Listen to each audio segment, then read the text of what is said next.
जैसा कि हमने इसके पिछले एपिसोड में देखा था, इस तरह से सुयान ने यहाँ पे यांग गाई पे हमला किया होता है। इसके कारण यांग गाई जो होता है वो साइस ग्लोब में कैद हो जाता है और 3 दिनों तक लगातार वहीं रहता है। वहाँ जो उसके दोस्त होते हैं वो उसके लिए चिंतित होते हैं कि अगर यांग गाई वहाँ पे जम के नहीं मरेगा तो भूख के मारे तो मर ही जाएगा। तभी यांग गाई बाहर निकलता है और उन्हें बताता है कि 3 दिनों तक लगातार उसने अपनी कल्टीवेशन की प्रैक्टिस की है, जिसके कारण उसके जो सारी इंजरीज है वो अब हील हो चुकी है और अब उसे जोरों की भूख लगी है। यही से एपिसोड की शुरुआत होती है, जहाँ उन सभी दोस्तों को देखते हैं जो की चिकन रोस्ट को एंजॉय कर रहे होते हैं। अब यहाँ यांग गाई तो 3 दिनों से भूखा होता है, लेकिन उसके ये जो दोनों दोस्त होते हैं वो ऐसे खा रहे होते हैं जैसे 30 सालों के भुक्कड़ हैं। आगे ली जो होता है वो यांग गाई से पूछता है कि आगे सिस्टर सुयान जो है वो तुम्हें हिट क्यों कर रही थी? दोनों तो एक दूसरे को पसंद करते हो, ये सभी के सामने उस दिन तुम दोनों ने ही इकरार किया था। आखिर सुयान तुम्हें इतना ज्यादा कूट क्यों रही थी? यहाँ यांग गाई उसकी ये बात का जवाब तो नहीं देता, उल्टा एक सवाल उनसे पूछता है, पिछले 3 दिनों में उस जुयान ने तुम लोगों को आगे परेशान तो नहीं किया? इसमें सुमो उसे बताता है कि वो जुआन वाला मामला पहले ही सेटल हो चुका है। इसके बारे में एल्डर्स लेकर जूनियर तक सबको यही इंस्ट्रक्शन मिले हैं कि इस मामले के बारे में आगे कोई बात नहीं करेगा।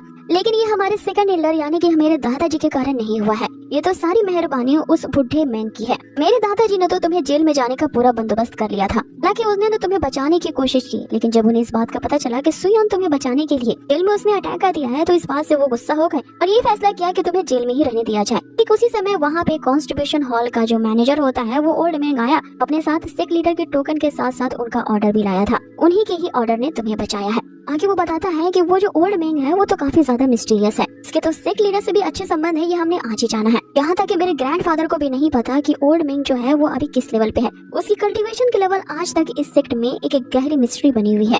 लेकिन खैर जो भी हो, उस बुढ़े ने ही तुम्हें बचाया है, इसलिए तुम्हें उसका शुक्रिया अदा तो करना ही चाहिए। आगे यांग गाई सोचने लगता है कि फिलहाल के लिए वो सुयान से कभी बाद में मिलकर अपनी मिसअंडरस्टैंडिंग दूर करेगा, लेकिन फिलहाल के लिए उसे उस बुढ़े मैंग का शुक्रिया अदा करना है। इसलिए वे सभी वही कंट्रीब्यूशन हॉल जाने का फैसला करते हैं। यहाँ पे हमेशा की तरह वो जो ओल्ड मैंग होता है वो टांगे पसार के सो रहा होता है। सभी जैसे ही वहाँ पे एंट्री लेते हैं, ओल्ड मैन उनसे कहता है कि मैं जानता हूँ कि तुम यहाँ पे इसलिए आए हो ताकि मेरा शुक्रिया अदा कर सको, क्योंकि मेरे ही कारण तुम्हारे इस प्यारे दोस्त यांग गाई की जान जो बची है। बाकी यांग गाई को छोड़ करके जो उसके तुम छल्ले बने तुम सभी आए हो यहाँ से जा सकते हो, मुझे यांग गाई से कुछ पर्सनल बातें करनी है। अब आगे सुमो यहाँ अपने दोस्तों के साथ बाहर निकल पड़ता है। अब इससे पहले यहाँ ओल्ड मैन यहाँ यांग गाई से कुछ बातें कर पाता, वो यांग गाई को चुप रहने का इशारा करता है और अपनी पावर्स का जलवा दिखाते हुए जैसे ही गेट को ओपन करता है तो वो जो सुमो और उसके दोस्त होते हैं वो कान लगाकर इनकी बातों को सुनने की कोशिश कर रहे होते हैं, लेकिन उनका ये जो इरादा होता है वो नाकाम हो जाता है, क्योंकि ओल्ड मैन ने उन्हें एक जोरदार डांट लगाई थी और उन्हें कहता है कि लगता है कि तुम्हें हमारी पर्सनल बातें सुनने में कुछ ज्यादा ही इंटरेस्ट है, यहाँ से निकलते हो कि मैं अपनी पावर्स तुम पे आजमाऊं। अब ये सुनते ही वे 3 तिगाड़े वहाँ से दुम दबा के भाग जाते हैं। आगे जो ओल्ड मैंग होता है यांग गाई से काफी मिस्टीरियस तरीके से बातें करने लगता है। ये कहता है कि अगर मैंने तुम पे कुछ फेवर किया है तो तुम्हारे तो फर्ज बनता है कि तुम मेरे इस फेवर को लौटाओ। लोग तो छोटे मोटे एहसान को भी चुका देते हैं, मैंने तो तुम पे यहाँ पे बहुत बड़ा एहसान किया है तुम्हारी जान बचा करके, और तुम्हें तो मेरा एहसान मानना चाहिए। लेकिन चलो मैं तुम्हें इस एहसान को चुकाने का एक मौका दे देता हूँ, तुम्हें मेरे लिए एक मिस्टीरियस टास्क को करना होगा। इसमें यांग गाई सोचने लगता है कि बुढ़ा जरूर उससे कुछ न कुछ ऐसी चीज करवाएगा जो उसे पसंद नहीं होगी, क्योंकि ये एक नंबर का लालची बुढ़ा है। यांग गाई यहाँ उसके इरादों को समझ चुका है, इसलिए वो यहाँ पे ना में जवाब देता है। क्योंकि वो ओल्ड मैन उससे कहता है कि मुझे बस तुमसे ना एक सवाल पूछना है जिसका तुम्हें ऑनेस्टली जवाब देना होगा। सो क्या तुमने कभी किसी लड़की के साथ कुछ ऐसा वैसा किया है? यांग गाई उसके इस सवाल से हैरान हो जाता है और उस ओल्ड मैन से कहता है कि तुम्हारी ये जो डर्टी थॉट्स है ना, इसे अपने पास ही रखो और इस तरह के बकवास सवाल मुझसे ना ही पूछो तो बेटर होगा। तुमने क्या मुझे ऐसा वैसा लड़का समझ रखा है? जिसपे ओल्ड मैन मुझसे कहता है कि मैंने तो तुमसे सिर्फ एक नॉर्मल सवाल पूछा, तुम्हारा ये जो माइंड है ना वो डर्टी है, जो कि तुम कुछ और ही सोच बैठे हो। मैं तो तुमसे बस ये सच जानना चाहता हूँ कि क्या तुम कभी किसी लड़की के साथ रिलेशनशिप में रहे हो?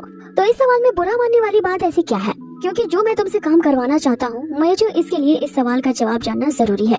जिसपे यांग गाई उसे शर्माते हुए कहता है कि अभी फिलहाल के लिए तो उसकी जिंदगी में ऐसी कोई लड़की नहीं आई है।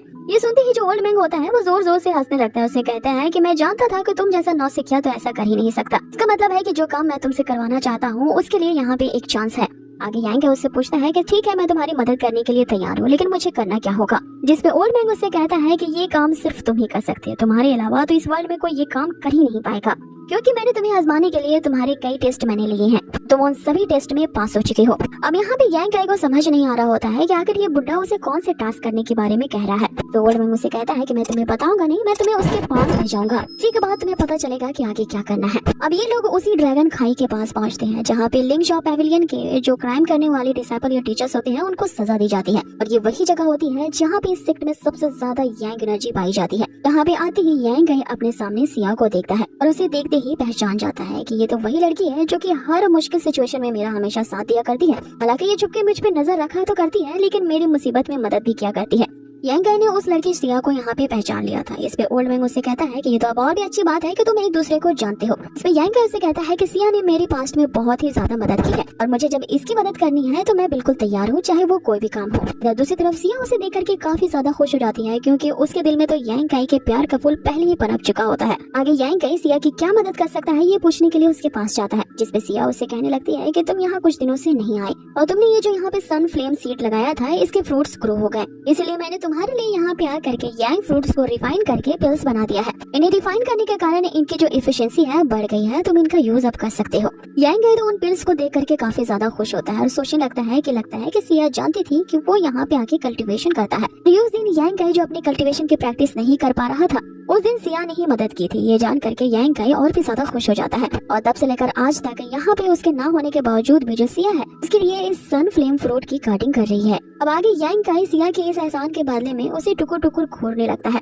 इनके इस नैन मटके के बीच में ओल्ड मैंग आता है और यांग गाय को ये वार्निंग देता है कि इस तरह से घूरते क्या हो, याद रखना कि ये जो लड़की है ये मेरी डिसाइपल है, तुम्हें मैंने सिर्फ यहाँ पे इसकी मदद करने के लिए बुलाया है, इससे ज्यादा की उम्मीद मत रखना। आगे यांग गाय ओल्ड मैंग से पूछता है कि आखिर सिया को क्या हेल्प चाहिए, मैं उसकी हर तरह से हेल्प करने के लिए तैयार हूँ। ओल्ड मैंग जो होता है वो सिया से पूछने लगता है कि क्या सच में ये वही बंदा है जो कि ये काम कर सकता है। सिया उसे हाँ में जवाब देती है।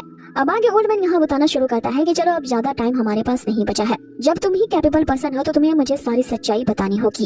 इस पे यांग गाय सोचने लगता है आखिर ये चल क्या रहा है, ये बुड्ढा मुझे गोल गोल क्यों घुमा रहा है, सीधे सीधे ये बात क्यों नहीं बताता कि आखिर मुझसे करवाना क्या चाहता है। अब आगे फाइनली वो बुड्ढा यहाँ पर बताना शुरू करता है कि इस दुनिया में अलग अलग तरह के लोग जो होते हैं जिनकी अलग अलग एट्रीब्यूट्स की पावर होती है। कुछ लोग ऑर्डिनरी होते हैं और कुछ लोग जन्म से ही काफी ज्यादा अलग और अद्भुत होते हैं, और मेरी ये डिसाइपल सिया में भी जन्म से ही कुछ ऐसी एबिलिटीज हैं जो आम लोगों से काफी ज्यादा अलग है। सिया की ये जो फिजिकल बॉडी है वो ऑर्डिनरी लोगों से काफी ज्यादा डिफरेंट और यूनिक है, और इसी डिफरेंट टाइप की फिजिक के कारण इसकी ये जो बॉडी है वो एक्सट्रीमली रेयर काइंड की है, जो कि 10 लाख लोगों में सिर्फ एक की होती है। और यहाँ क्या तुम तो काफी लकी हो, तुम्हें एक ऐसे बंदी से मिलने का मौका मिला जिसकी एक स्पेशल काइंड ऑफ फिजिक है। जिसपे यहाँ क्या उसे फर्दर पूछने लगता है कि आखिर सिया की किस तरह की फिजिक बॉडी है। इस पे ओल्ड मैन यहाँ सिया से कहता है कि इस पेड़ पे जो फ्रूट्स हैं वो अब पक चुकी हैं, तो सिया वक्त आ गया है इन फ्रूट्स को तोड़ लाओ, और तुम्हारे अंदर किस तरह की यूनिक फिजिकल एबिलिटी है ये तुम्हें इसे दिखा करके ही बताना होगा। अब आगे सिया जो होती है उसी सन फ्लेम ट्री से कुछ फ्रूट्स को तोड़ लाती है, और अब अपनी स्किल को यांग गाय को दिखाने के लिए उन फ्रूट्स को वो रिफाइन करना शुरू कर देती है। अब ये जो फ्रूट्स होते हैं इनमें तो यांग एनर्जी की मात्रा काफी ज्यादा होती है, इनके अंदर से ये यांग एनर्जी को एक्सट्रैक्ट करने के लिए एक बहुत बड़े मीडियम की जरूरत होती है। लेकिन यहाँ जो सिया होती है उसकी एक यूनिक सी फिजिकल एबिलिटी जो है से किसी मीडियम की जरूरत नहीं है, वो इन फ्रूट से डायरेक्ट ही उसकी यांग एनर्जी को एक्सट्रैक्ट कर पा रही थी। ये डायरेक्ट इसकी एनर्जी निकालने की जो एबिलिटी होती है इस वर्ल्ड में बहुत कम लोगों के पास होती है, इसलिए सिया की ये जो स्किल होती है वो काफी रेयर टाइप ऑफ स्किल थी। अब आगे सिया ने उन फ्रूट्स को ऐसा रिफाइन करना शुरू कर दिया था जिसके कारण उस खाई के अंदर जो अल्टीमेटेड मात्रा में यांग एनर्जी होती है वो सभी के सभी उस फ्रूट के अंदर समा जाती है, जिसके कारण वो ट्रांसफॉर्म होकर के अब पिल बन चुका था। अब इसी फ्रूट को पिल बनाने के लिए यांग गाय को काफी ज्यादा मुशक्कत करनी पड़ती थी, लेकिन सिया ने तो कुछ सेकंडों में ही इस काम को काफी ज्यादा आसान बना दिया था कि यूनिक फिजिक के कारण। ये देख करके यांग गाय उससे काफी ज्यादा इंप्रेस हो जाता है, क्योंकि सिया उस ड्रैगन खाई से डायरेक्टली यांग एनर्जी को एब्सॉर्ब कर पा रही थी। आगे यांग गाय उससे पूछता है कि ये जो मेरे हाथ में इतने सारे पिल्स हैं क्या तुमने भी इन्हें इसी तरह से रिफाइन किया है, जिसमें वो उसे हाँ में जवाब देती है। तो यांग गाय उससे कहता है कि अगर तुम्हारी इसी तरह की एबिलिटी है तो तुम्हें तो मेडिसिन किंग वैली के लोग एकदम ढूंढ रहे होंगे, और अगर तुमने उनके लिए बिजनेस करना शुरू कर दिया तो तुम तो कुछ ही महीनों में मालदार पार्टी बन जाओगी, क्योंकि इस तरह का फिजिकल बॉडी का होना काफी ज्यादा रेयर है। इस पे ओल्ड मैन उससे कहता है कि इसकी जो फिजिकल बॉडी है वो मेडिसिन स्पिरिट सेंट बॉडी है, जो कि अल्केमी से रिलेटेड है। आगे वो बताता है जिसकी भी इस तरह की मेडिसिनल स्पिरिचुअल बॉडी होती है वो काफी आसानी तरीके से इन मेडिसिन और एक्लेजर्स को रिफाइन कर सकते हैं। उनमें जो खतरनाक हार्मफुल सब्सटेंस होते हैं उन्हें निकाल करके वो उन पिल्स को प्योर फॉर्म में रिफाइन करते हैं। ये पिछले 5 सालों से कल्टीवेशन कर रही है और ऑलरेडी सेपरेशन रल्म के पीक पॉइंट तक पहुंच चुकी है, लेकिन अगर मैंने उस टाइम इसकी कल्टीवेशन को सप्रेस ना किया होता तो ये अब तक ट्रू एसेंस रल्म में पहुंच जाती। यांग गाय भी ये सोच करके हैरान रह जाता है कि ट्रू एसेंस रल्म में जाना तो काफी बड़ी बात है, और अगर इस लड़की को रोका नहीं गया होता तो ये सुयान से भी आगे चली जाती। अब आगे ओल्ड मैंग उससे कहता है कि यहाँ पे सिया को बहुत ही ज्यादा जरूरत है ट्रू एसेंस रल्म में अब ब्रेक थ्रू करने की, लेकिन उस रेल में पहुंचने से पहले उसे अपनी बॉडी में कुछ रिफाइन करना है और वो ये अकेले नहीं कर सकती, इसीलिए हमें तुम्हारी जरूरत है क्योंकि तुम एक ऐसे कल्टीवेटर हो जो यांग एनर्जी को कंट्रोल कर सकते हो। आगे वो बताता है कि सिया की बॉडी जो है वो डियो एनर्जी को कंडेंस कर सकती है जो कि ट्रू एसेंस रेल में पहुंचने के लिए काफी ज्यादा बेनिफिशियल है, और अगर मैंने उसे ये रिफाइन करने की इजाजत उस समय दे दी होती तो मैं इसकी कल्टीवेशन को सप्रेस नहीं करता, क्योंकि सिया जो है सिर्फ अपने ही स्प्लिट की दाओ एनर्जी को कंडेंस कर सकती है। इसके कारण यांग एनर्जी को उसकी पूर्ति तो हो जाएगी, लेकिन यांग एनर्जी को कल्टीवेट करने के लिए उसे तुम्हारी जरूरत होगी। इसलिए हमें एक ऐसी बंदे की तलाश थी जो कि यांग एनर्जी को अच्छे से कंट्रोल करना जानता हो, और फिर हमारी ये जो तलाश है वो तुम पे जाके खत्म हुई। सो आगे ओल्ड मैन के ये पूछती है कि सो क्या तुम हमारी मदद करोगे? यांग काई तो ये समझ जाता है कि उसे करना क्या है, लेकिन ये काम वो कैसे करेगा यही सवाल वो ओल्ड मैन से पूछ रहा होता है, जिसे ओल्ड मैन उस पे गुस्सा होते हुए कहता है कि तुम बहुत सारे सवाल पूछते हो, जब सही वक्त आ जाएगा तो मैं तुम्हें ये भी करना बता दूंगा कि यांग एनर्जी को किस तरह से कंडेंस करते हैं। इस पे यांग काई उस ओल्ड मैन को कहने लगता है कि जरूर अपने तुम पिछले जन्म में अरलंग सिंह हुआ करते होगे। इसमें ओल्ड मैन उसे कहता है कि तुम मेरी बेइज्जती कर रही है, मेरी तारीफ। तो सिया उसे बताती है कि ये अरलंग सॉन्ग एक कुत्ते का नाम हुआ करता था। इसके बारे में एक प्राचीन कथा है कि वो सिर्फ भौंका ही करता था, और ये जो यांग काई है कुत्ते से आपकी तुलना करके ये आपका मजाक उड़ा रहा है। अब इस पहेली को समझते ही जो ओल्ड मैन होता है वो तो यहाँ पे यांग काई को डबटने लगता है कि तुम्हारी हिम्मत कैसे हुई मुझे कुत्ता कहने की, जिसमें यांग काई उसे कहने लगता है कि बुड्ढे मैं जानता हूँ कि तू मुझे क्या करने के लिए कहेगा, जब ऐसे ही बात है तो मुझे सिया के साथ अकेले जाने दो, क्या मैं तुझसे ये भी सवाल नहीं कर सकता? जिसपे ओल्ड मैन उसे कहता है कि बात तो तुम सही कह रहे हो, तो चलो मैं तुम्हें बता देता हूँ कि तुम्हें क्या करना है। ये अपने सामने ये जो ब्लैक विंड माउंटेन देख रहे हो, तुम्हें इसके अंदर जाना होगा। इस ब्लैक विंड माउंटेन के अंदर में एक ऐसी जगह है जहाँ पे 9 यिंग्स गैदर होती हैं, और ये एक खास दिन के लिए होती है, क्योंकि ये सिर्फ 7वें महीने के 7वें दिन ही ये जो यिन एनर्जी होती है वो वहाँ पे गैदर होती है, और सिर्फ एक वही टाइम ही होगा जिसमें तुम उस 9 यिन एनर्जी को कंडेंस करके ड्यू में बदल पाओगे। जैसे ही वो यिन एनर्जी ओस की बूंदों में ट्रांसफॉर्म हो जाएंगी, उसमें हेवन और अर्थ की सारी जो यिन ची एनर्जी होगी वो गैदर हो जाएगी। जिसमें यांग काई उनसे कहता है कि इस महीने की 7वीं तारीख आने में तो सिर्फ 2 दिन का ही समय बचा है, इसलिए हमें जल्दी करने के लिए उस माउंटेन की तरफ निकल पड़ना चाहिए। जिसमें ओल्ड मैन उसे कहता है कि तुम यहाँ सही कह रहे हो, लेकिन ये करना उतना भी ज्यादा आसान नहीं होगा, क्योंकि अगर तुम उस यिन एनर्जी को कंडेंस नहीं कर पाया तो ये अपॉर्चुनिटी फिर तुम्हें अगले साल मिलेगी, और 1 साल और तक हम इंतजार नहीं कर सकते। इस पे यांग काई उन्हें भरोसा दिलाता है कि सिया ने मेरी बहुत ही ज्यादा हेल्प की है और मैं सिया के लिए कुछ भी कर सकता हूँ। अब ये सुनते ही यहाँ पे सिया शर्मा जाती है, जिसपे ओल्ड मैन उसे कहता है कि जब ऐसे ही बात है तो तुम 2 दिन बाद मेरे कंट्रीब्यूशन हॉल में पहुंच जाना। अब आगे यांग काई उन्हें ये कहते हुए निकल पड़ता है कि तुम तो मुझे ऐसे गार्ड कर रहे हो जैसे को मैं चोर उचक्का हूँ, तुम्हारे डिसाइपल को मैं खा जाऊंगा, और जब मुझ पे भरोसा ही नहीं है तो मुझसे ये काम क्यों करवाना चाहते हो। आगे यांग काई उन्हें ये कहते हुए निकल पड़ता है कि उसे जर्नी के लिए तैयारी करनी है। आगे ओल्ड मैन जो होता है वो सिया से एक बार और पूछने लगता है कि क्या तुमने ये अच्छे से डिसाइड कर लिया है कि ये काम तुम यांग काई से ही करवाना चाहती हो, क्योंकि मुझे डर है कि अगर इस लड़के ने यांग एनर्जी को कंडेंस कर लिया तो ये फिर वो एनर्जी को तुम्हें देने के लिए तुमसे बार्गेन करेगा। जिसमें सिया उससे कहती है कि मुझे यांग काई पे भरोसा है, वो मेरे साथ कभी ऐसा नहीं करेगा। लेकिन यहाँ पे ओल्ड मैन को अभी भी एक चिंता होती है। ये कहते हैं कि मैं अगर तुम्हारी सिचुएशन जानता तो मैं तुम्हें ही कह देता कि उस 9 यिन एनर्जी को कंडेंस कर लो, क्योंकि तुम बिना ही उस यिन एनर्जी के कंडेंस किए हुए एडवांस ट्रू रेवन रेल्म में पहुंच सकती हो। लेकिन बस फर्क इतना होगा कि फ्यूचर में उस रेल्म तक पहुंचने के बावजूद भी तुम्हारी जो स्ट्रेंथ लेवल होगी वो दूसरों से काफी ज्यादा लोअर होगी।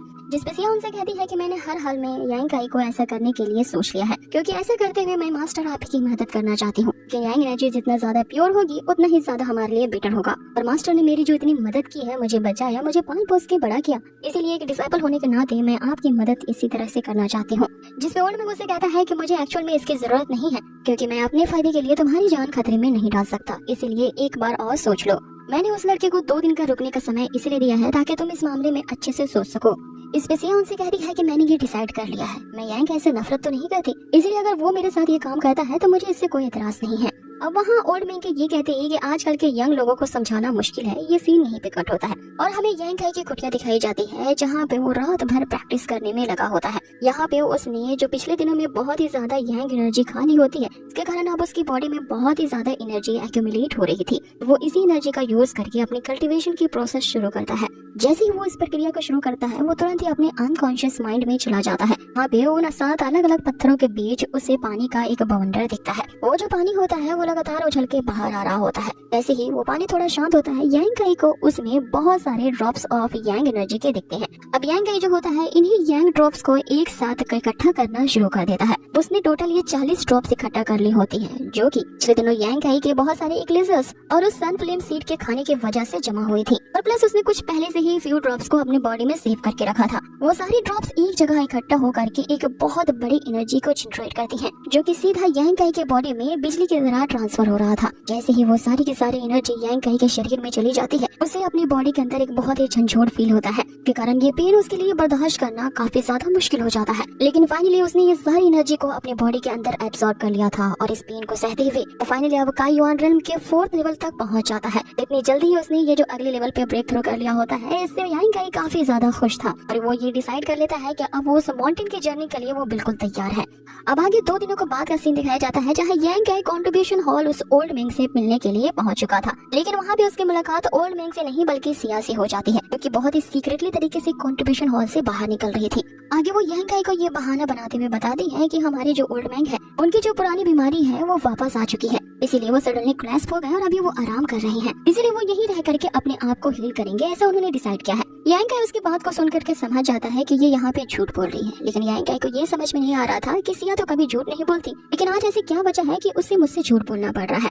आगे यांग काई उससे कहता है कि क्या हमें ओल्ड मैन का यहाँ इंतजार करना चाहिए, जिसपे सिया उसका हाथ पकड़ते हुए उससे कहती है कि मैं जानती हूँ कि वो डार्क विंड माउंटेन कहाँ पे है, उसके कौन सी जगह में वो यिंग एनर्जी एक्युमुलेट होती है, इसीलिए मैं तुम्हें उस जगह पे ले जा सकती हूँ, क्योंकि हमारे पास अब ज्यादा टाइम नहीं बचा है और हम यहाँ ओल्ड मैन का इंतजार नहीं कर सकते। यांग काई यहाँ समझ जाता है कि ये सिया जरूर उससे कुछ बातें छिपा रही है, इसीलिए तो वो उसे ये जानने नहीं देना चाहती है कि आखिर ओल्ड मैन के साथ हुआ क्या है। अब वो ये सच उससे पूछे या ना पूछे इसी के बारे में ही सोच रहा होता है, लेकिन फाइनली यही डिसाइड करता है कि वो सिया के साथ चलने के लिए तैयार है। सिया जो होती है वो मन ही मन यहाँ पे यांग काई को सॉरी कह रही थी, क्योंकि वो नहीं चाहती थी यांग काई से झूठ बोले, लेकिन इस टाइम उसे झूठ बोलना ही पड़ा। आगे वो किस बात को छुपा रही होती है ये हमें आगे पता चलेगा। आगे सिया उस ओल्ड मैन की तरफ भी देख करके कहती है कि मास्टर मुझे माफ कर दीजिए, 2 दिन के बाद आप जब उठेंगे तब आपको सारी सच्चाई पता लग जाएगी। सीन शिफ्ट होता है और हमें ओल्ड मैन को दिखाया जाता है, जिसको सिया ने कुछ खिला पिला करके बेहोश अवस्था में पहुंचा दिया था। यहाँ पे बेहोशी की हालत में ही ओल्ड मैन कह रहे होते हैं कि टाइम आ गया है, अब हमें निकलना चाहिए। तो उन्हें क्या पता कि सिया ने उन्हें ऐसी चीज खिलाई है जिसके कारण वो 2 दिनों तक यहाँ पे उठ नहीं पाएंगे। अब आगे सिया और यांग काई को विंड माउंटेन की तरफ जाते हुए एक बंदा देख लेता है, और ये बंदा उस लॉ इन्फोर्समेंट वाले एक यंग मास्टर जी का एक चमचा है। वो चमचा आकर के यहाँ जी को सारी बात बताता है कि आपने मुझे यांग काई पे जो नजर रखने के लिए कहा था, मैं उससे रिलेटेड एक अहम इन्फॉर्मेशन लाया हूँ। यांग काई ने पिछले दिनों में क्या किया था, कहाँ जाया था, इसने उसके लिए पूरी रिपोर्ट बना के रखी थी, और अब इस रिपोर्ट को वो जी को पेश करता है। आगे वो उसे बताता है कि पिछले कुछ दिनों से यांग काई जो है वो एक डार्क हॉल की डिसाइपल सिया के साथ घूम फिर रहा है।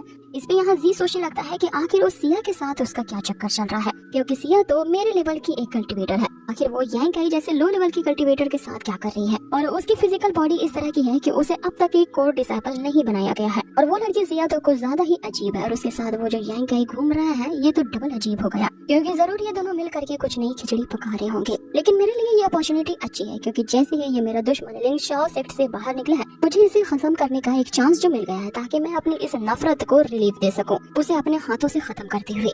क्योंकि जब तक वो इस लिंग शाओ सेक्ट में रहता है, एल्डर्स ने उसे एक खास तरह की प्रोटेक्शन दी है, जिसके कारण उसे इस सेक्ट में मारना तो नामुमकिन है, क्योंकि उसके कॉन्टैक्ट सेक्ट लीडर से भी हैं, जिसने उन्हें पिछली बार बचा लिया था। अब आगे जी अपने चमचे से पूछता है कि तुम्हें पता है कि वो किस दिशा की तरफ गए हैं। इसमें वो चमचा उसे बताता है कि मैंने उन दोनों को वेमाई टाउन की तरफ जाते हुए देखा है, क्योंकि वो लोग कह रहे थे कि उन्हें कुछ घोड़े खरीदने हैं।